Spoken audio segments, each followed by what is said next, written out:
ولا حول ولا قوة إلا بالله العلي العظيم. Yang dihormati pengurusi majlis merangkap, pengurusi Masjid Seberang Jaya yang berbahagia Tuan Haji Omar Hassan, dan yang tidak saya lupakan Tuan Haji Zain Saleh. Saya kenal lama dah. Seluruh ahli jawatan kuasa masjid, muslimin dan muslimat yang dirahmati Allah Subhanahu wa taala. Terima kasih di atas jemputan pada malam ini. Mungkin hampir 1 tahun aku dah tak mai. Bukan saya join mahal, tapi tak ada naik jas. Saya ingin memulakan dengan firman Allah Subhanahu wa taala di dalam surah Ali Imran. Surah yang ketiga pada ayat 144. A'udzu billahi minasyaitonir rajim. Wa ma Muhammadun illa rasul qad khalat min qablihi rusul afa immata aw qutila inqalabtum ala aqabikum wa man yanqalib ala aqibaihi falan yadurrallaha syai'a wa sayajzillahu syakirin. Sadaqallahul azim, yang bermaksud dan Muhammad sallallahu alaihi wasallam itu hanyalah seorang rasul. Sesungguhnya telah berlalu beberapa orang rasul sebelum baginda sallallahu alaihi wasallam. Apakah sekiranya beliau wafat atau terbunuh di dalam peperangan, kamu nak berpaling ke belakang meninggalkan ajaran Islam? Dan sesiapa yang berpaling ke belakang, maka mereka sekali-kali tidak mampu memudaratkan agama Allah. Dan Allah akan memberi ganjaran kepada orang-orang yang bersyukur. Bersyukur di sini, yang ini dari kalangan umat Muhammad sallallahu alaihi wasallam yang tetap berpegang teguh dengan ajaran Islam, berpandukan Al-Quran dan As-Sunnah, walaupun dalam keadaan mungkin diboikot dan sebagainya. Karena benda ni tak heran, Nabi dah bersabda 1444 tahun dulu. Hadis riwayat Imam Muslim, bada'al islamu ghariban wa sayaudu kama bada'a ghariban fatuba lil ghuraba. Yang bermaksud Islam bermula di dalam keadaan dagang, dan Islam akan kembali dagang, dan berbahagialah orang-orang yang dagang. Hari ini kita tengok program-program agama tak dapat sambutan. Kalau program-program mungkar ramai, my way pula tu. Ni pun kira banyak lah, alhamdulillah lah. Tapi begitulah keadaan umat Muhammad atau agama Islam itu sendiri di akhir zaman. Apabila kita menyambut Maulidul Rasul, kita mengimbas kembali seorang tokoh pilihan Allah. Bukan sekadar beliau ini Rasul sahaja, tetapi beliau juga adalah pemimpin sebuah negara Islam. Justru kalau kita nak contohi pemimpin yang terbaik di atas muka bumi, bukan kita melihat kepada Lenin, Stalin, Hitler, tidak.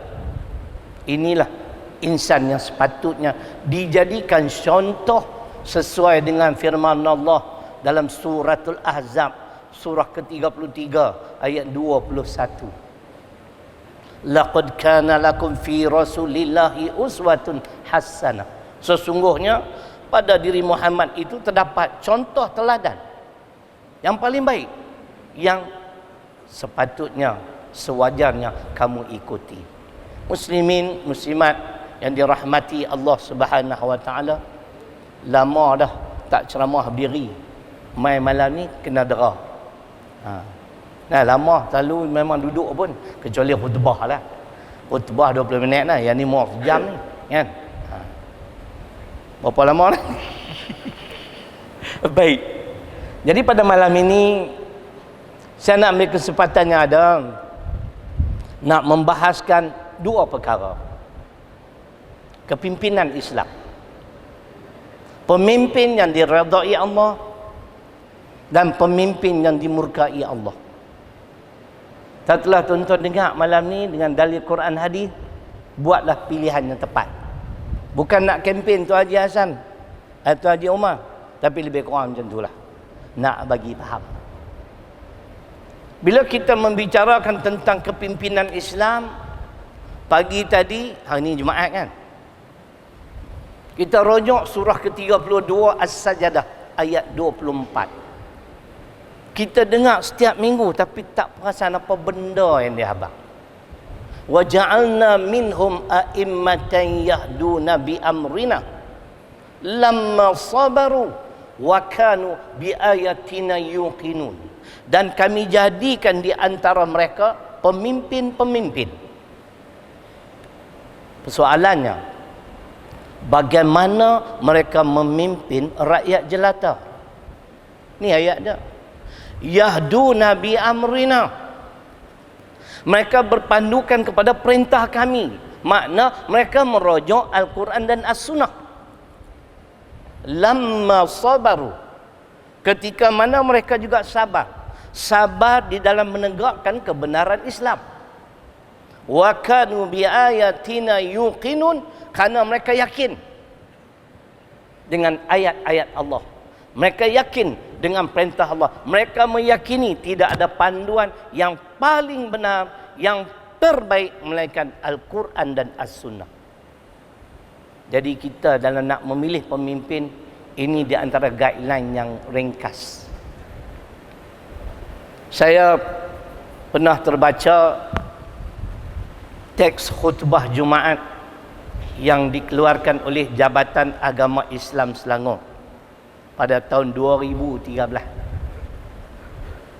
Makna dekat pilihan raya ke-13. Mereka menerbitkan risalah ini dijadikan teks khutbah. Jadi saya nak baca yang ni bagi tuan-tuan dan puan-puan dengar. Bukan saya reka ni. Jabatan Agama Islam Selangor. Dalam teks tersebut dinyatakan bahawasanya ciri-ciri pemimpin yang diredai oleh Allah Subhanahu wa taala ada beberapa sifat.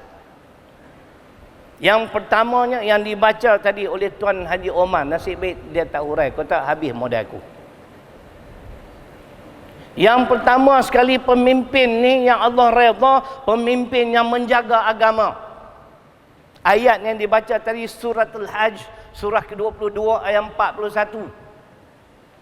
Alladzina immakkannahum fil ard aqamus salah wa atawuz zakah wa amaru bil ma'ruf wa nahaw 'anil munkar walillahi aqibatul umur. Yang bermaksud orang-orang yang sekiranya kami beri kuasa memerintah di muka bumi. Ayat ini kata almarhum Tuan Guru Dr. Harundin rahimahullahu ta'ala, inilah di antara ciri-ciri sebuah negara Islam dan inilah di antara kewajipan pemerintah. Bukan yang ini saja, di antara. Yang pertamanya mendirikan solat. Ulama menyatakan nak jadi pemimpin, nak pilih pemimpin, pastikan calon ini orang yang mendirikan solat. Bila dia ada kuasa, dia memerintahkan rakyat mendirikan solat, mengeluarkan zakat, menyuruh kepada yang ma'ruf. Ma'ruf maknanya segala amalan yang dapat mendekatkan kita kepada Allah dinamakan ma'ruf. Dalam masa yang sama, mencegah segala bentuk kemungkaran. Yang ni kita kena elaborate sikit. kena hurai sikit. Suruh orang buat baik, orang tak marah. Kalau kita ajak pada kebaikan pun marah, memang cerai dia. Tetapi bila kita tekad mencegah kemungkaran, yang ni kita akan berhadapan dengan pelbagai masalah. Kemungkaran, tuan-tuan dan puan-puan, tak boleh dibiarkan sama sekali. Kita tak boleh pakai lagi dah pepatah Melayu, jangan jaga tepikan orang. Tak relevan lagi. Dalam Islam kita kena jaga. Kenapa? Sekiranya kita membiarkan kemungkaran berleluasa. Hadis riwayat Imam Tirmizi dalam kitab Riyadhus Salihin, Nabi sallallahu alaihi wasallam bersabda, "Walladzi nafsi biyadihi la ta'murunna bil ma'ruf wa la tanhawunna 'anil munkar aw la yushikanna Allah an yab'atha 'alaikum iqaban minhu thumma tad'unahu fala yustajabu lakum." Tuan-tuan boleh bertemu hadis riwayat Imam Tirmizi dalam kitab Riyadhus Salihin dalam bab amar ma'ruf nahi munkar. Demi jiwaku di dalam kekuasaan Allah Subhanahu wa taala, hendaklah kamu menyuruh kepada yang ma'ruf dalam masa yang sama hendaklah kamu mencegah kemungkaran. Atau yakinlah, kata Nabi sallallahu alaihi wasallam, yakni kamu hanya sekadar berani suruh buat baik, kemungkaran kamu membiarkan begitu saja. Atau yakinlah Allah akan datang ke musibah. Dan apabila kamu semua berdoa pada Allah supaya dihindari pada musibah ini, ketika itu permohonan kamu tidak diterima lagi. Allah tidak memperkenankan permohonan kamu. Kita tengok ayat Quran untuk menyokong hadis ni. Takat suruh buat baik, semua orang boleh buat. Mencegah kemungkaran, tak semua orang berani. Tapi kalau kita membiarkan kemungkaran, kita guna pakai pepatah Melayu, jangan jaga tepikan orang, ini jawapannya. Surah kelima Al-Ma'idah ayat 78-79. Lu'inal ladhina kafaru min bani Israel ala lisani Dawud wa Isa bin Maryam. Dzalika bima asaw wa kanu ya'tadun. Kanu la yatanahawna 'an munkarin fa'aluh. La bi'sa ma kanu yaf'alun. Tu ayatnya. Maksudnya Allah telah melaknat golongan Bani Israel atas lisan Daud dan Isa anak Maryam. Apa kesalahan Bani Israel sehingga mereka dilaknat, dikutuk? Mereka ini melampaui batas dan mereka tidak mencegah kemungkaran yang dilakukan di kalangan mereka. Itu dia. Amat buruklah yang apa mereka kerjakan. Kita duk buat warak, jiran sebelah rumah kita duk bermaksiat. Kita rajin sembahyang malam, tahajud. Dia duk buat maksiat, kita tak tegur, tuan-tuan.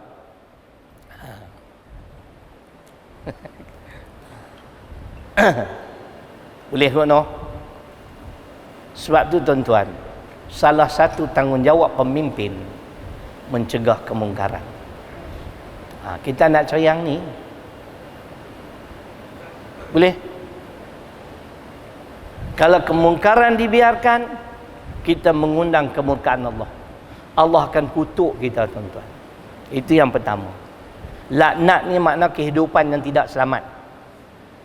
Ada saja masalah, musibah yang akan menimpa kehidupan kita. Yang kedua, habis cepat, kita balik cepat. Malam ni dia kata kambing. Tapi hanya untuk ustaz, bukan untuk hampa. Pak Haji Zain telefon, makan kambing, apa pun kau makan. Takatlah tak ada penyakit lagi, kan? Kencing manis tak ada, kencing orang pun tak, kan? Jadi boleh makan. Yang kedua, setelah mereka menjaga agama, minta maaf saya nak baca ayat. Kalau ada yang ditakdirkan menjadi pemimpin, Mereka tidak menjaga agama. Allah ajak kita tuan-tuan. Tuan-tuan cari tafsir Arab Saudi. Surah yang ke-6 ayat 70. Tuan-tuan buka pada muka surat 198 kalau tak salah saya. Allah ajak kita surah ke-6 Al-An'am ayat 70. Wa dzaril ladzina takhadhu dinahum la'iban wa lahwan wa gharratuhumul hayatud dunya, dan tinggalkanlah orang-orang yang menjadikan agamanya main-main dan senda gurau, dan mereka tertipu dengan kehidupan dunia. Diberi kesempatan, berkuasa, ada kuasa, tapi mereka tidak menunjukkan kesungguhan untuk melaksanakan perintah Allah, maka tinggalkanlah mereka. Bukan kata saya, kata Allah. Surah Al-An'am surah ke-6 ayat 70. Yang kedua, di antara ciri-ciri pemimpin yang diredai oleh Allah Subhanahu wa taala, pemimpin yang menegakkan syariat Islam. Kewajipan menegakkan syariat Islam ni tuan-tuan, jangan kita menganggap remeh-temeh. Bukan sunat, wajib. Tak lagi saya bagi dalil. Hudud tu bukan dia sunat, wajib. Tuan-tuan rujuklah tafsir pimpinan Ar-Rahman, muka surat 13 kalau Jawi, 16 Rumi. Surah yang kedua Al-Baqarah ayat 30. Ini dah dalil. Wa in qala rabbuka lil malaikah inni ja'ilun fil ardi khalifah. Dan ingatlah ketika mana kami menyatakan kepada para malaikat. Apa dia Allah katakan malaikat? Inni ja'ilun fil ardi khalifah. Sesungguhnya kami akan jadikan di atas muka bumi ini khalifah. Khalifah apa dia tuan-tuan? Khalifah baca Yasin kah? Khalifah tahlil? Dah. Khalifah tuan-tuan rujuklah tafsir pimpinan Ar-Rahman, ialah seorang yang dipertanggungjawabkan oleh Allah untuk mengatur kehidupan manusia di bumi berdasarkan wahyi dan syariat Allah, supaya kehidupan manusia itu teratur. Tu Haji Zain. Pemimpin yang diberi kesempatan menjadi pemimpin sebuah negeri atau negara tak boleh buat undang-undang sendiri. Dia wajib kena ikut syariat Allah yang telah ditetapkan oleh Allah. Dia faham tak ni? Tak boleh buat undang-undang sendiri. Jangan tunjuk pandai, sebab kita memang tak pandai pun. Hak kita boleh ni pun pasal Tuhan ajak. Kalau dia tak ajak, dia tarik balik ilmu ni, jam. Tak boleh nak ceramah lah. Kan? Bukan kita tengok apa pun main ilham prong, tak kira hadis, tak kira Quran. Kita tak ada benda. Dia tutup switch tu balik awal. Cari tak jumpa lah. Saya kena dah. Terus berangan lah kita ni hebat. Kita tak hebat. Wa khuliqul insanu dha'ifa. Surah keempat An-Nisa ayat 28. Aku cipta manusia ni serba kekurangan. Kita boleh bidang ni, kita lemah bidang ni. Tak ada manusia yang tahu segala-galanya. Ustaz pun tak usah nak bohong lah. Kalau dia duk main mendabik dada, saya tahu semua, pembohong. Mufti pun minta maaf lah. Kalau mufti main kata aku tahu semua, pembohong. Saya cabar mufti ada benda yang dia tak tahu. Sebab dalam Quran Tuhan sebut surah ke-12 ayat 76, yang tahu segala-galanya hanya Allah. Ya, kita tahu pun Tuhan nyomak pasal Tuhan ajak. Kalau Tuhan tak ajak, tak ingat. Tidak. Jadi yang kedua, menegakkan syariat Islam. Cuma saya nak bagi tahulah, jangan ada perasaan membenci terhadap syariat Allah. Dalam hadis riwayat Imam Bukhari, man raghiba an sunnati falaysa minni. Sesiapa yang tidak suka akan sunnahku, dia bukan dari kalangan umatku. Saat lagi saya buktikan Nabi SAW pernah melaksanakan hudud. Jangan duk buat hidung kembang kau. Bila ustaz kata hudud dia, duduk belakang lah. Pak Jumat duduk belakang. Tak ada lain lah, tak ada lain. Ada di sebuah negeri di Malaysia ni, Ustaz tu khutbah jemaat, dia sentuh tentang hudud. Dia bangun, dia katuk dinding dengan payung dia. Tak ada lain kah? Lepas tu dia balik, dia sembahyang zuhur. Saya pesan dengan hadis tadi. Dan saya nak berpesan dengan ayat Quran. Siapa-siapa tak suka syariat Islam, amalan yang kita kerjakan tidak berpahala. Dalil Quran surah Muhammad, surah ke-47 ayat 8 dan 9, muka surat 1358. Tuan Imam, tafsir pimpinan Ar-Rahman. Walladzina kafaru fataqsallahum wa adalla a'malahum dzalika biannahum karihu ma anzalallah fa ahbata a'malahum. Tu dalil dia. Dan orang-orang yang kafir, maka kecelakaanlah ke atas mereka, dan Allah mensia-siakan amal-amal mereka. Itu dia. Kenapa amalan mereka menjadi sia-sia? Yang demikian itu adalah kerana mereka tidak menyukai, mereka membenci. Di antara yang mereka benci ialah hukum-hukum syarak yang diterangkan di dalam Quran. Maka fa'ahbata a'malahum, maka terhapuslah segala pahala amalan. Itu peringatan saya. Boleh bang? Boleh bang? Tak angguk pun.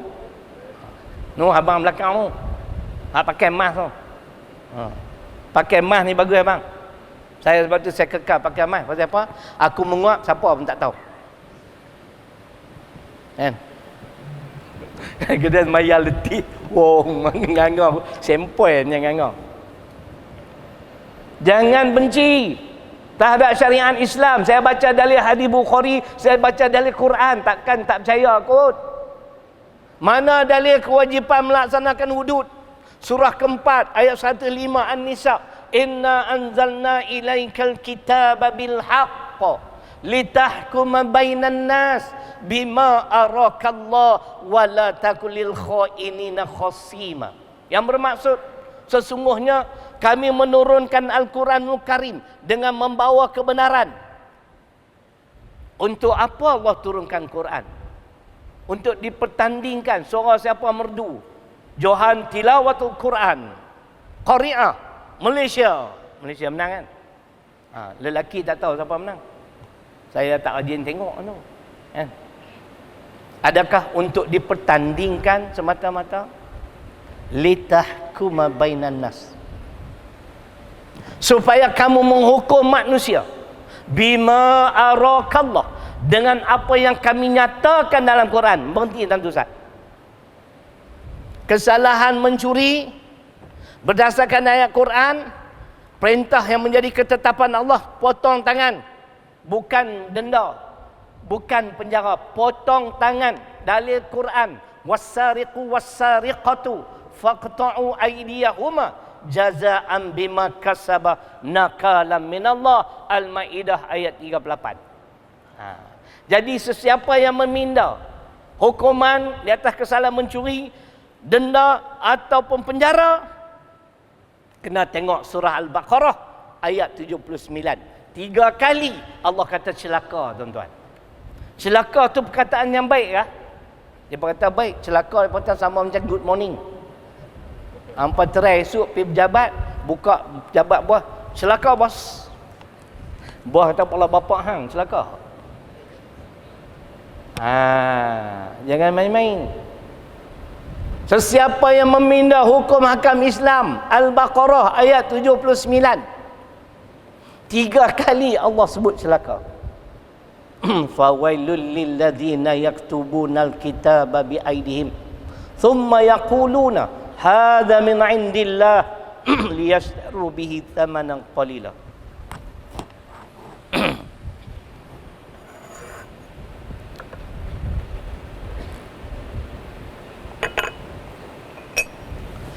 Kenapa mereka berbuat demikian?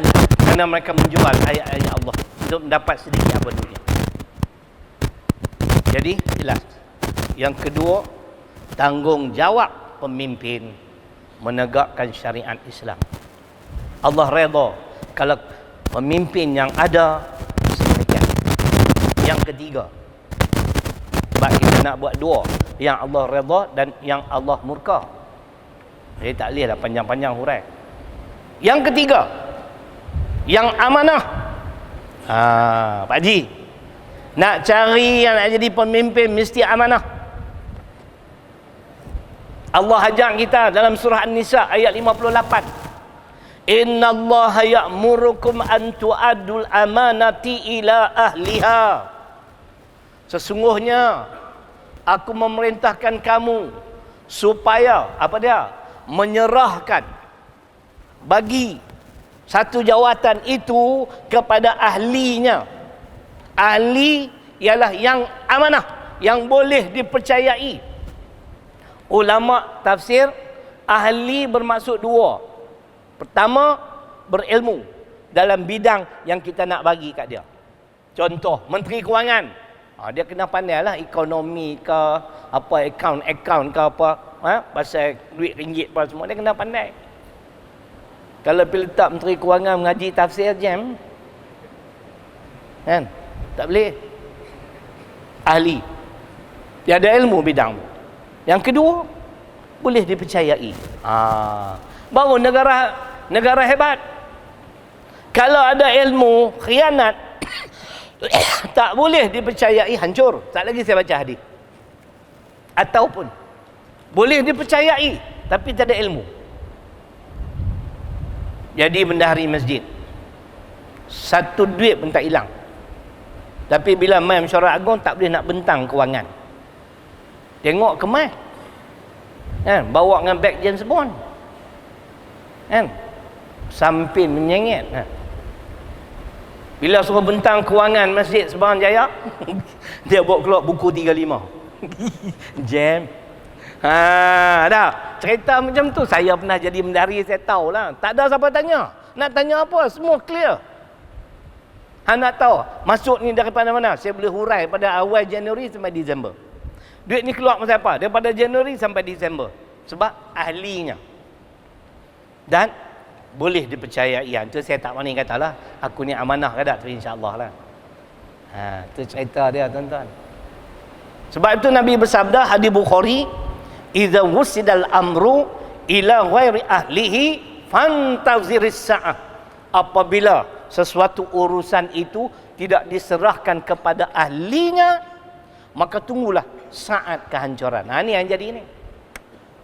Duk cerita negara hutang sampai 1 trilion. Betul tak Tuan Haji Umar? Kan? Dan Menteri kata tak ada kan, 680 bilion lah. Kencing rakyat hidup-hidup. Bukan di Malaysia ni Pak Jizen. Saya duk cerita ni di negara Mali. Mali ni Afrika Selatan. Ada satu bandar di Mali tu namanya Timbuktu. Di situlah. Timbuktu tu sebelahan dengan dia Tikam Batu. Negara tu dok main habaq 1 trilion. Negara kita menanggung beban hutang. Macam ni jadi pemimpin kaki kencing lah tu, ada letih kita. Tu cerita dia. Dia tak reti buat kerja lah tu. Sebab tu kena bagi kepada orang yang boleh dipercayai dan ada ilmu. Amanah penting. Bukan cerita nak jadi pemimpin, tuan-tuan yang menjawat jawatan ahli jawatan kuasa masjid. Pasal Tuan Haji Umar ni buat lama dah apa mengurusi. Berapa puluh tahun? Ada 60 tahun? Tak ada ya. Esok dia kena tanya ya. Tuan Haji Zain pun kena tanya. Sebab kedua-dua Tuan Haji kita ni pemimpin. Kullukum ra'in wa kullukum mas'ulun an ra'iyati. Memimpin anak Korea. Setiap kamu adalah pemimpin. Dan setiap pemimpin akan ditanya dengan kepimpinannya. Hadis Bukhari dan Muslim. Apatah lagi pemimpin kepada sebuah negeri atau negara. Lagi berat, tuan-tuan. Sebab tu jangan khianati amanah yang diserahkan kepada kita. Firman Allah Suratul Anfal ayat 27. Ya ayyuhalladzina amanu la takhunullaha war rasul wa takhunu amanatikum wa antum ta'lamun. Wahai orang beriman, janganlah kamu mengkhianati amanah yang diamanahkan kepada kamu. Janganlah kamu mengkhianati amanah Allah dan amanah Rasul. Dan jangan kamu mengkhianati amanah yang diamanahkan kepada kamu sedangkan kamu mengetahuinya. Yakni berdosa mengkhianati sesuatu amanah yang kita pikul. Nabi cap apa tuan-tuan? Nabi cap munafik. Ayatul munafiqi thalathun. Tanda munafik 3. Idza haddatsa kadzaba wa idza wa'ada akhlafa wa idza tumina khana. Apabila bercakap berdusta, apabila berjanji mungkir janji. Ni musim tabur janjilah ni. Betul tak? Bila raya biasalah. Betul Pak Jizen, pakat tabur janjilah. Kemudian apabila diberi amanah dia mengkhianati amanah. Yang ni orang panggil nifaq amali. Munafik di segi amalan. Tidak kekal dalam neraka, tapi kena masuk neraka dulu. Saya nak peringat diri saya tuan-tuan, di hari akhirat masa dia berbeza, bukan macam dunia. Satu hari di negeri akhirat 1000 tahun di dunia. Dalam Quran suratul Hajj surah ke-22 ayat 47. Jadi kalau kerana kita khianat sesuatu amanah yang kita pikul, Allah kata duduklah kamu dalam neraka-Ku 10,000 tahun. Agak-agak abang 10,000 tahun di negeri akhirat. Kalau kita convert ke negeri dunia lama mana? Tak tahu. Aku pun tak tahu. Senang jawapannya. Lama lah tu. Dalam hadis riwayat Imam Ahmad, la imana liman la amanata lahu. Tak ada iman siapa yang mengkhianati amanah yang dipikul. Yang ketiga, pilihlah mereka-mereka yang boleh dipercayai. Ada ilmu dan boleh dipercayai. Yang keempat, adil. Ini ciri-ciri pemimpin yang diredai Allah. Adil makna meletakkan sesuatu kena pada tempat. Wajib, pemimpin wajib kena berlaku adil. Walaupun terhadap musuh. Contohlah. Kan, katalah satu hari saya dihadapkan ke mahkamah Tuan Jizin. Hakim tu tengok, oh yang ni kecerai. Duk sembang kemas sangat, siap mengaku orang ni. 3 bulan jadi 3 tahun. Tu zalim namanya. Mana dalam Quran? Surah Al-Maidah. Di pertengahan ayat ke-8, Allah ajak kita, wala yajrimannakum syana'anu qaumin ala alla ta'dilu i'dilu huwa aqrabu littaqwa. Dan janganlah kerana kebencian kamu terhadap satu kaum sehingga kamu tidak berlaku adil.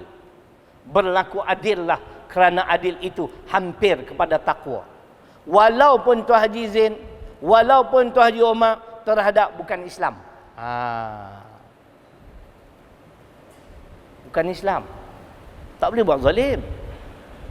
Islam tu makna selamat, asli taslam. Kita tak berkenan kat Maniam, kita ambil peluang nak dera dia, nak menzalimi dia, tak boleh. Sebab apa? Bila Maniam tak lagi dia pergi semayang di kuil, Pak Jizin, dia apa semayang lah. Dia berdoa kat Allah, tak ada hijab. Ittaqu da'watal mazlum walau kana kafiran fa innaha laisa dunaha hijabun. Hadis Muslim. Takutlah kamu akan doa orang yang dizalimi walaupun dia bukan Islam. Tengok. Karena di antara dia dengan Allah tak ada hijab, tak ada dinding. Nah, mana yang pergi kuil dia berdoa. Orang Melayu buat zalim kat dia.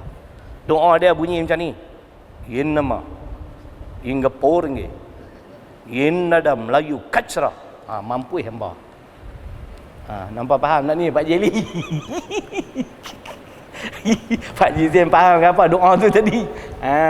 Jangan main-main dalam gelak-gelak juga. Wajib kena berlaku adil.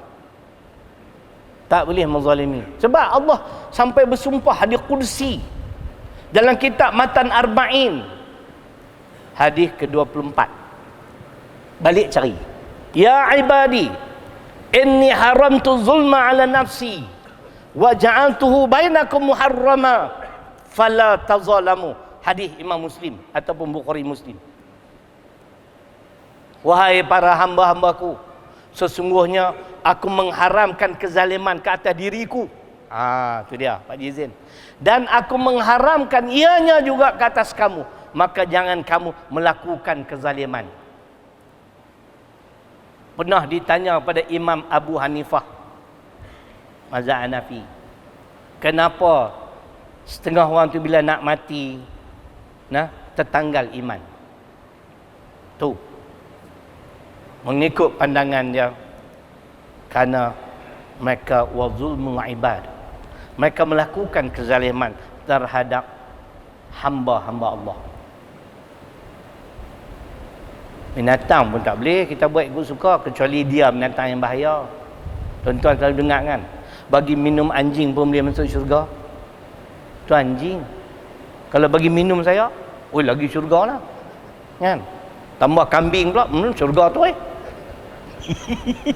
Pak Jizan masuk syurga lu bagi makan kambing.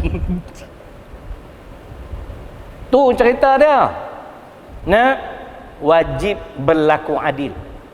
Wa idza hakamtum bainan nas antahkumu bil adli. An-Nisa juga ayat 58. Dan apabila kamu nak menghukum di antara manusia, hukumlah dengan seadil-adil. Adil ni macam mana tuan-tuan? Pendakwa raya bawa bukti. Faham? Yang didakwa diberi peluang membela diri. Itu adil. Yang tu adil. Dulu kita ada satu akta haprak ISA, cukup zalim. Kan? Zalim. Kerana tahanan 60 hari tanpa bicara. Duduk dalam lokap. Dan lokap pula kata tilam tak ada. Betul ke tak tahulah. Ni satu kezaliman tuan-tuan. Diganti dengan sosma. Yang ni kena hurai sikit, sosma. Sosma zalim atau tidak? Sosma dia nak menjaga keselamatan negara. ISA dia lebih fokus kepada individu. Tapi yang ni kita nak kekang jenayah-jenayah terancang, kumpulan-kumpulan. Sosma. Sosma tahanan tidak melebihi 28 hari. Sewaktu dalam tahanan mereka boleh mengambil lawyer untuk membela mereka. Jadi ada peluang lagi. ISA 60 hari yang duduk dulu, siapa pun tak boleh main usik. Begitu yang saya faham. Tuan-tuan faham tak apa sosma? Special Offences Security Measures Act. Dalam bahasa Melayu aku tak kerti. Kalau hampa tak faham sosma tak apa. Fahamlah sos cili. Hampa makan sos cili. Itu cerita dia. Yang mendakwa al-bayyinah al-mudda'i, hadis al-Baihaqi dalam kitab Matan Arba'in. Pendakwa kena bawa keterangan. Qul hatu burhanakum in kuntum sadiqin. Al-Baqarah ayat 111. Katakanlah sekiranya benar apa yang kamu dakwa, bawalah keterangan kamu. Jangan main tuduh. Ustaz ni bawa ajaran sesat. Majlis agama pun ambil tindakan jam. Cek dulu tahu mana dia sesat. Kan? Rakaman banyak, tengok balik. Hak betul-betul sesat, tangkap. Kan? Itu cerita dia. Dan yang didakwa hendaklah bersumpah. Dalam arti kata juga diberi peluang untuk membela diri. Itu adil. Yang kelima, pemimpin yang diradai Allah, pemimpin yang tegas. Dia kena tegas Pak Jizil. Tak maaf saya nak komen je lah, pemimpin kita tak tegas. Agama kita dipersenda pagi, petang, siang, malam. Esok insya-Allah kalau umur panjang saya akan jumpa dengan mantan Menteri Agama. Ceramah sekali Tuan Haji Omar. Walaupun dah dia mantan tapi dia boleh bersuara ikut. Saya nak cadangkan kepada dia, kepada beliau. Rekomen lah buat satu akta, satu undang-undang yang boleh menghukum sesiapa juga yang menghina mana-mana agama. Biar lama sikit, 3 tahun penjara atau 100,000 ringgit denda atau kedua-duanya sekali. Mereka hina Islam, saya minta maaf, settle. Esok hina lagi, saya tak tegas. Mai saya nak bagi dalil yang Nabi itu tegas. pemimpin Islam zaman para sahabat juga tegas. Jangan main-main. Kita ni lembut tak kena tempat. Tidak Pak Haji Zain. Tapi jangan terlalu lembut pula. Terlalu lembut takut jadi M. Daud Kilau. Hoi. Jadi mat kilau tak apa. Aku buat lawak mau tak gelak noh. Penat aku main jauh buat lawak. Kena tegas. Ketegasan Nabi sallallahu alaihi wasallam menyerlah ketika Usamah bin Zaid datang bertemu dengan beliau.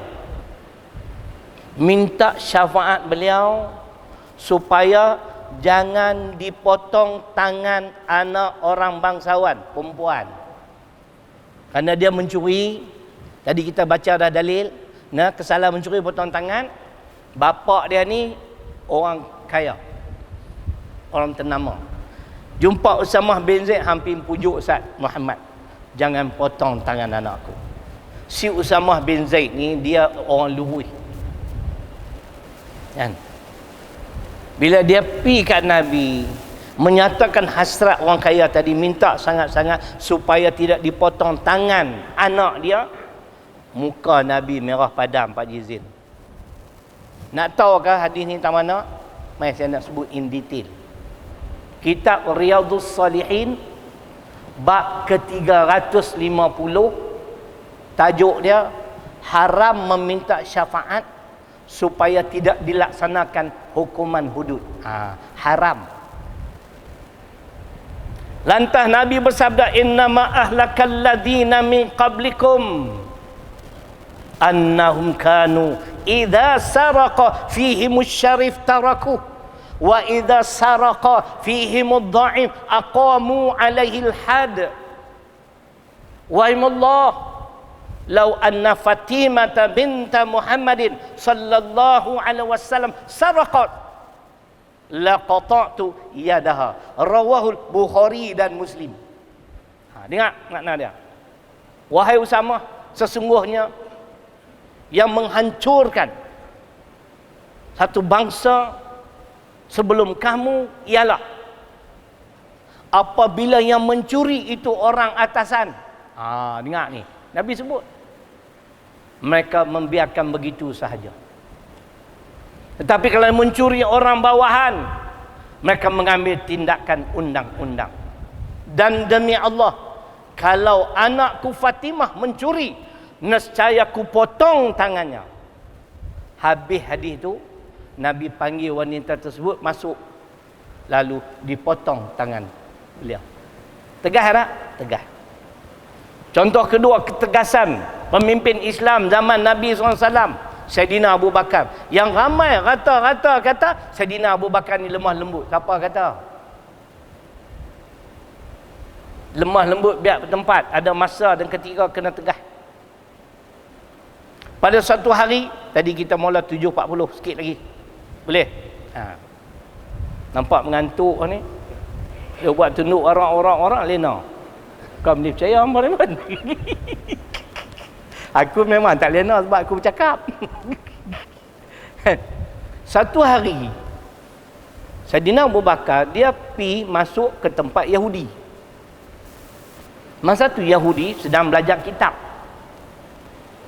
Guru dia, guru takmir dia lah, nama Fanhas ataupun Finhas.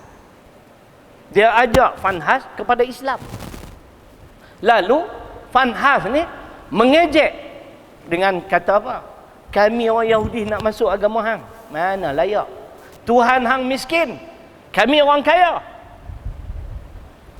Dia kata yang tu Pak Haji Zain. Saidina Abu Bakar yang rata-rata pendakwah kata lemah lembut, silap banyak. Dia belasah kan tu kau kodik. Belasah.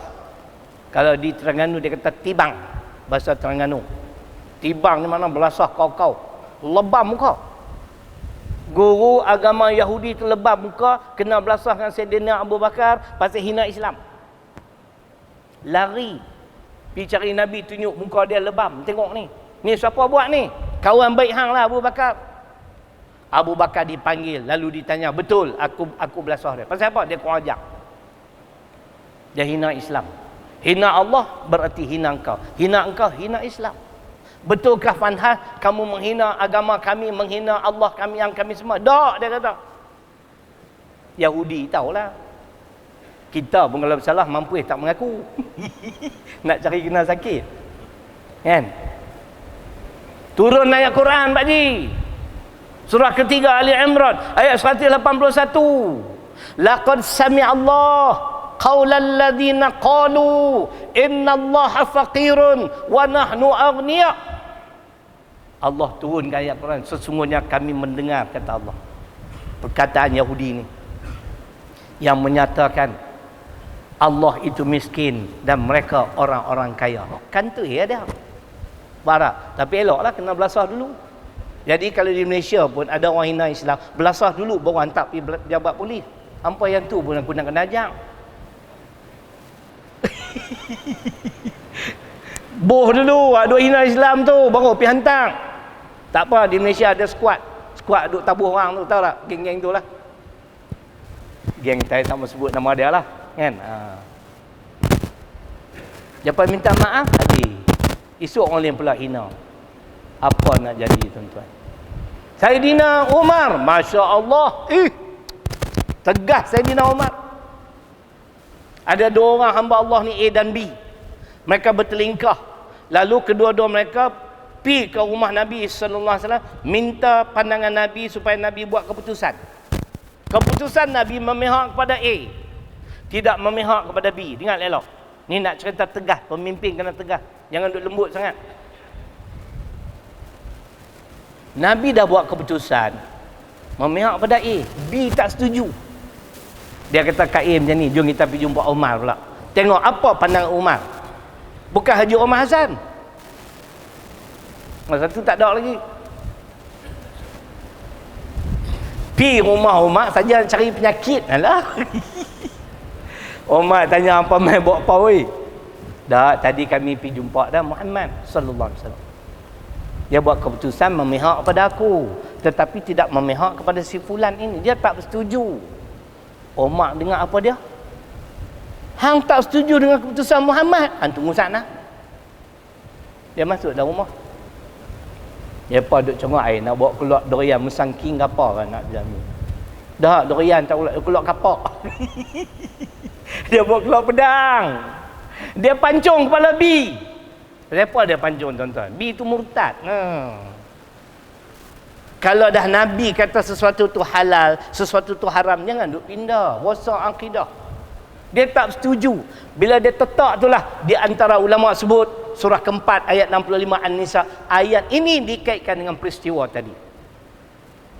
Fala wa rabbik la yu'minun hatta yuhakkimuka fima syajara bainahum thumma la yajidu fi anfusihim harajan mimma qadait wa yusallimu taslima. Dengar elok. Maka demi Tuhanmu wahai Muhammad sallallahu alaihi wasallam, aku tidak menganggap umat kamu ini umat yang beriman. Tuhan tak menganggap saya beriman, Tuan Haji Ali, sehingga saya menjadikan, kita semua menjadikan Muhammad sebagai hakim dalam perkara yang kita perselisihkan. Kemudian setelah Muhammad membuat ketetapan dan keputusan, kita menerima keputusan tersebut dengan sepenuh hati. Itulah iman. Boleh faham bang? Macam biasa tengok di mana tu? Abang? Duduk mana? Ha? Oh, Bukit Timur. Tu nak abang tegah. Inilah ciri-ciri pemimpin yang diredai Allah. Mai kita dengar pula pemimpin yang dimurkai Allah. Sekali lagi kita buat pilihan. Kita bagi kertas undi tengok. Mai kita dengar pula ayatnya Allah tak redha kepada pemimpin. Surah ke-28 Al-Qasas ayat 41. Wa ja'alnahum a'immah yad'una ilan nar wa yaumal qiyamah la yunsarun. Dan kami jadikan mereka pemimpin. Tengok. Pemimpin yang mengajak pengikut dia, penyokong dia ke arah neraka. Kemudian di hari akhirat kelak mereka tidak akan mendapat sebarang pertolongan. Amai kita tengok pula sifat-sifat pemimpin yang nak heret rakyat jelata ke arah neraka. Sebelum saya lupa, saya nak baca terus dalil ni. Sebab Melayu mudah lupa. Dalam Quran di antara contoh pemimpin haprak Firaun. Surah ke-11 surah Hud ayat 97 99. Ni dalil. Firaun bawa habis pengikut dia, penyokong dia masuk neraka. Ila Firaun wa malaihi fattaba'u amra Firaun wa ma amru Fir'auna birashid yaqdumu qaumahu yawmal qiyamah fa awradahumun nar wa bi'sal wirdul mawrud wa usbi'u fi hadhihi la'nah wa yawmal qiyamah bi'sar rifdul marfud. Surah Hud surah ke-11 ayat 97 99. Cerita pemimpin bawa rakyat masuk neraka, kisah Firaun. Inilah dalil dia. Ramai kita kenal tengok yang jadi pemimpin jenis mana nak bawa rakyat penyokong setia dia nak masuk neraka. Kita mula dengan ayat Quran dulu. Saya rujuk kitab tafsir H. Zainuddin Hamidi. Surah ke-47 surah Muhammad ayat 22-23. Muka surat 704. Pernah dengar Dr. Zakir Naik ceramah Tuan Haji Omar? Dia boleh quote kan surah sekian ayat sekian muka surat kan. Sama macam Syarilung kan. Kena abang tu lah. Fahal asaitum in tawallaitum an tufsidu fil ard wa tuqatti'u arhamakum ulaika alladhina la'anahumullah fa asammahum wa a'ma absarahum. Tahun lepas 19 Oktober, tarikh yang saya tidak akan lupa insya-Allah sepanjang hayat. 19 bulan 10 2021 saya bertandang ke rumah Dr. Zakir Naik. Kayak kemas lah tu. Orang heran tu Pak Jizin, macam mana Ustaz Syarilung boleh pergi jumpa, dia boleh terima? Lah aku dah aku dengan dia sama ya. Di rumah dia weh, bukan pergi pejabat tu, rumah siap dia bagi macam-macam minyak ud, tahu minyak ud. Saya tak pakai minyak ud tu, tapi dah orang bagi. Saya pun bagi kat dia. Dia duduk tengok, what is this? This is tempeyek, you know. Tempeyek aku bagi. Melayu kan ada apa tempeyek, dodoi tu lah, karas. Saya tanya dia, how long been here? 4 years, 4 tahun. So how's your bahasa Melayu, Malay language? Dia kata I only know just one word. Aku tahu satu perkataan. 4 tahun satu perkataan. Bangla main seminggu boleh cakap terus. Nikah dengan anak Melayu terus lah. Dia tahu satu perkataan. Terima kasih. Itu saja yang dia tahu. Masya Allah. Nah, dapat bertemu dengan beliau, sembang selama 20 minit di rumah dia. Kebetulan jadi rezeki saya. Saya pergi tanya soalan sebenarnya. Tapi memang kita tidak menafikan dia memang mahir Quran. Habis soalan saya tu tuan-tuan, on the spot dia jawab surah sekian ayat sekian. Kan? Nak kata aku kalahkan dia tak tahu lagi lah, belum trial, belum tahu. Kan? Tapi dalam hati anugerah Allah kat hang. Dia ingat semua. Dia ingat kitab-kitab Bible tuan-tuan. Kitab Bible mana boleh ingat? Aku boleh ingat gagah kitab 52. Dan tu Pak Ji Pak Ji Zain tahu lah kitab 52. Hak tu bagi seorang 3 keping. Dia umbuk sampai nyengit. Dia letih kan. Tu anugerah gifted lah. Nah, anugerah Allah kat dia. Tapi oleh kerana dia sibuk malam tu, saya pun tak maulah ganggu dia sangat. Tapi saya ambil lah nombor dia, ada. Saya harap kalau saya ada apa-apa permasalahan tentang Al-Quran, if you don't mind kan, I'll text you. Okay, insyaAllah. Dia kata no problem. Sebab yang saya boleh pergi tuan-tuan, jiran dia tu anak murid saya. Jiran dia dengan Dr. Zakir, jiran ni anak murid saya dengan Dr. Zakir Naik ni ngam. Sebab Dr. Zakir Naik banyak beli minyak ud daripada dia. Jadi dia ni lah abang kata di Malaysia ni ada seorang macam Dr. Zakir Naik. Siapa dia? Aku lah. Kau hamba tak tahu. Jadi dia pun teringin juga lah nak jumpa siapa dia kau ni kan. Baik. Jadi tuan-tuan, ayat tadi, maka apakah sekiranya kamu berkuasa, dengar elok, kamu nak melakukan kerosakan di atas muka bumi, dan kamu nak memutuskan hubungan silaturahim, mereka yang seperti ini dilaknat oleh Allah. Allah pekakkan telinga mereka dan membutakan pemandangan mereka. Tak mau huraian panjang. Dengar, inilah pemimpin yang dimurkai oleh Allah. Dia dapat kuasa, apa dia buat? Dia memecahkan kesatuan umat Islam. Cukuplah tuan-tuan Melayu, oi. Sampai bila hampa nak berkelahi ni? Sampai bila Pak Jizin? Jangan sampai negara tergadai kepada komunis baru kita nak teriak. Tolong insaf, saya nak baca dua dalam Quran baru tengkak dengan aku. Kewajipan kita bersatu. Bersatu, apa dia? Pepatah Melayu. Teguh. Bercerai, menikah lain. Abang gila. Saya memang kuat melawak sikit. Cukup-cukuplah. Wa'tasimu bihablillahi jami'a wala tafarraqu. Ali Imran 103. Dan berpegang teguhlah kamu kepada tali Allah. Ini Islam, agama Islam. Jangan kamu bercerai-berai. Bila kita bercerai-berai, apa berlaku tuan-tuan? Allah sebut dalam suratul Anfal ayat 46. Wa ati'ullah wa rasulahu wa la tanaza'u fatafshalu wa tadhhaba rihukum wasbiru innallaha ma'as sabirin. Dan taatlah kamu pada Allah dalam masa yang sama Rasul, dan jangan kamu bercakaran sesama sendiri. Kenapa? Kamu jadi lemah semangat dan hilang kekuatan kamu. Bersabarlah, sesungguhnya Allah bersama-sama dengan orang-orang yang sabar. Saya bukan nak hasut tuan-tuan. Saya nak baca ayat Quran, nak habaq saja bahawa Tuhan habaq lama dah perangai orang bukan Islam. Orang bukan Islam mungkin ideologi dia berbeza, fahaman dia berbeza, tapi mereka boleh bergabung, mereka boleh bersatu untuk memastikan Islam berkubur. Pak Haji Umar percaya tak? Tuan Haji percaya tak? Mereka boleh bergabung, mereka boleh bersatu nak menjahanamkan Islam. Ini firman Allah. Surah ke-8, Suratul Anfal ayat 73. Kita duk buat takti lagi, duk bergaduh lagi, ya Allah.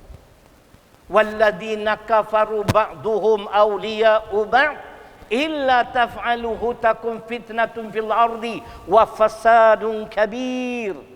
Tu peringatan Tuhan. Dan orang-orang kafir, kata Allah, sebahagian mereka adalah pelindung pada sebahagian yang lain. Tu Tuhan sebut dah tu. Kalau kamu umat Islam tidak saling lindung melindungi, tolong menolongi, kamu akan berhadapan dengan fitnah dan kerosakan yang besar di atas muka bumi. Bukan hasutnya, ni baca ayat Quran. Cukuplah, bergaduh sudahlah. Let bygone be bygone dalam bahasa Inggeris. Biarlah yang berlalu itu berlalu. We look forward, kita tengok masa depan. Bukan untuk kita tuan-tuan, masa depan anak cucu kita. Tuan Haji Umar berapa orang cucu? 10. Boleh tahan. Aku kalah. Baru 8. 5 orang, 6 orang cucu saya lelaki.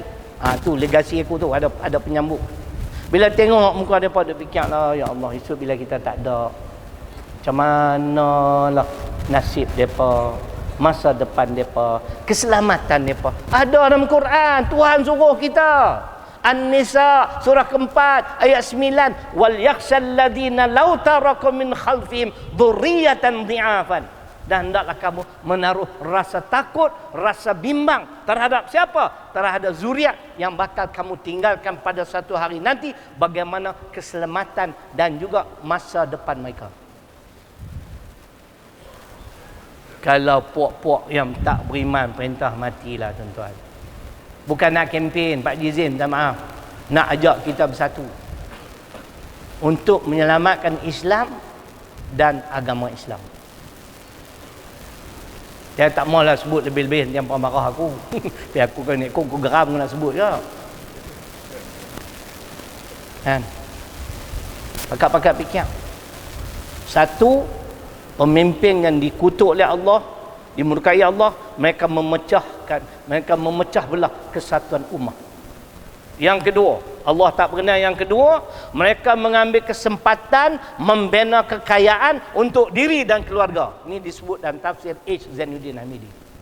Tak boleh macam tu. Jangan ambil kesempatan. Kami di Kedah, walaupun Menteri Besar tu baru umur 48, beza dengan saya lah. Beza 20 tahun. Kan? Dia patahlah umur kau berapa kan? 38. Nak masuk 68 lah Pak Jizin. Pak Jizin umur apa? Serupa? Muda lagi? 50? Oh, boleh tahan. Tapi tengok rambut semua putih lah.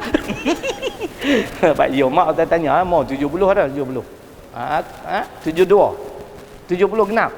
Aku boleh scan orang lah ni, jangan main-main. Nak jadi bomoh lepas ni. Tapi cuba tengok 2 tahun pemerintahan beliau.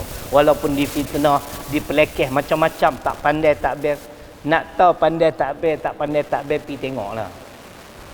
Apabila kita ambil alih tuan-tuan, reserve tunai kerajaan ni Kedah 40 juta. Lah ni Tuan Haji Omar 600 juta. Nak tanya Tuan Haji Omar, 40 ke banyak, 600 ke banyak? Yang mana banyak? 40 sah di AP. Buat pila sikit. Nah, kapal Harbi ni. Tu tuan-tuan. Contoh depan kita.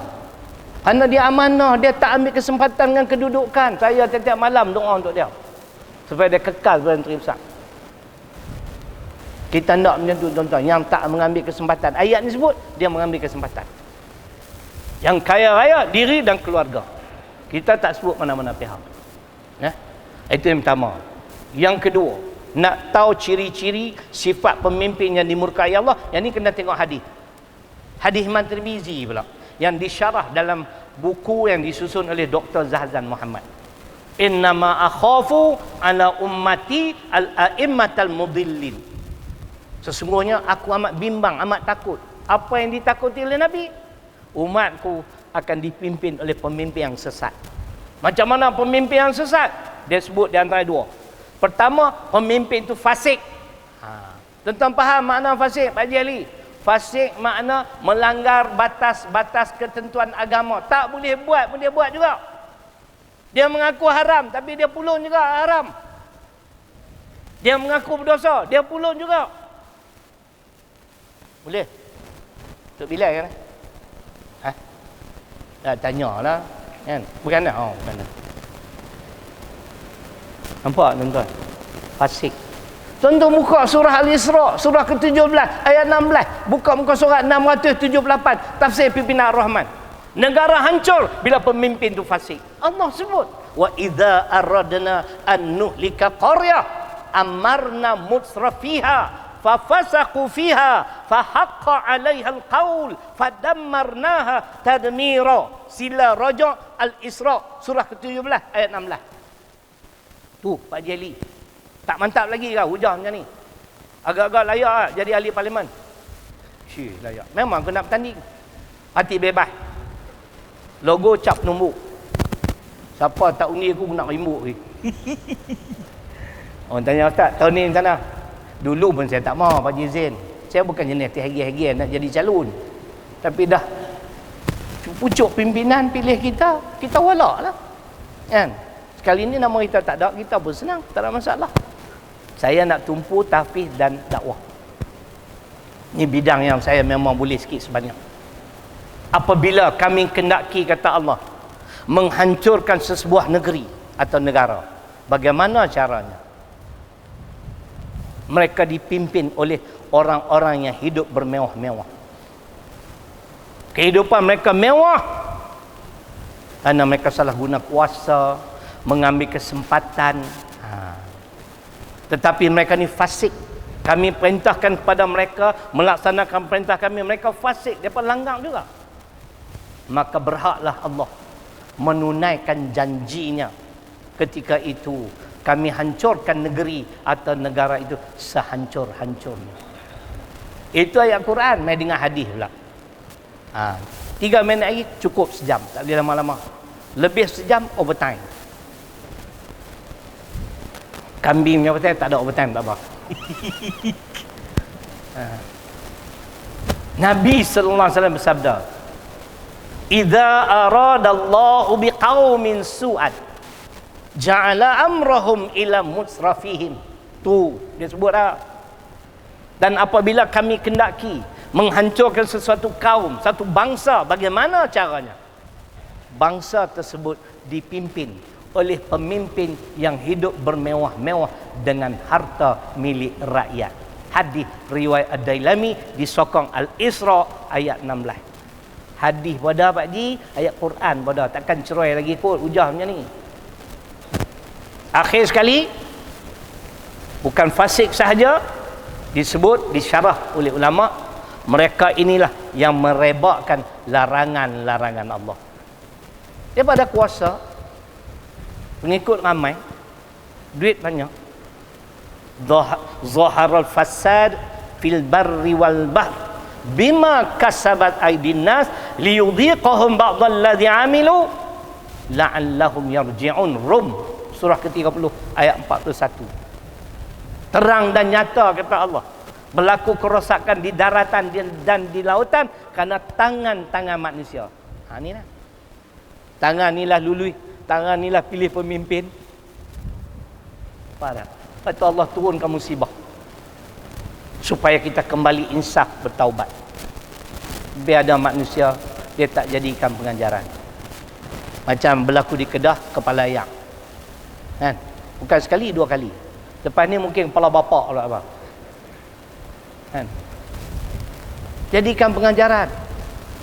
Nah, kenapa kita kena ni? Ada benda tak kena yang kita buat.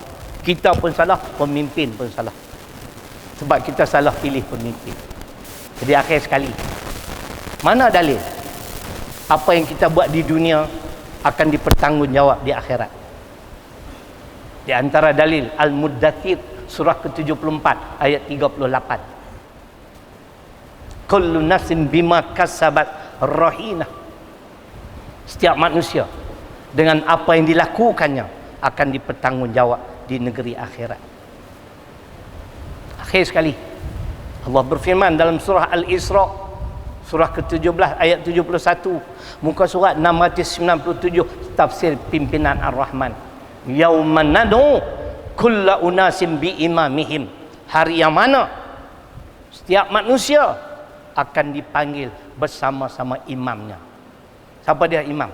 Tadi maghrib. Bukan ustaz tu. Imam dalam ayat ni pemimpin, tu Haji Zain. Siapa yang kita pilih sebagai pemimpin? Kalau macam As-Sajdah ayat 24, dia masuk syurga, kita masuk syurga sebab kita penat dah. Tapi kalau Al-Qasas 41, dia buat kerja bercanggah dengan syariat Islam, kerana kita naikkan dia, kita ikut dia, dia bawa kita masuk neraka. Pulang pada tuan-tuan dan perempuan, tanggungjawab saya dah habis. Sekadar tu saja saya mampu. Terima kasih banyak. Mudah-mudahan Allah memberi manfaat pada kita bersama. Bismillahirrahmanirrahim. Alhamdulillahirabbil alamin. Wassalatu wassalamu ala asyrafil anbiya'i wal mursalin wa ala alihi washabbihi ajma'in. Allahumma ighfir lana dhunubana wa liwalidina warhamhuma kama rabbayana shaghira. Allahumma faqqihna fid din wa 'allimna ta'wil. Rabbana atina fid dunya hasanah wa fil akhirati hasanah wa qina adzabannar. Walhamdulillahirabbil alamin.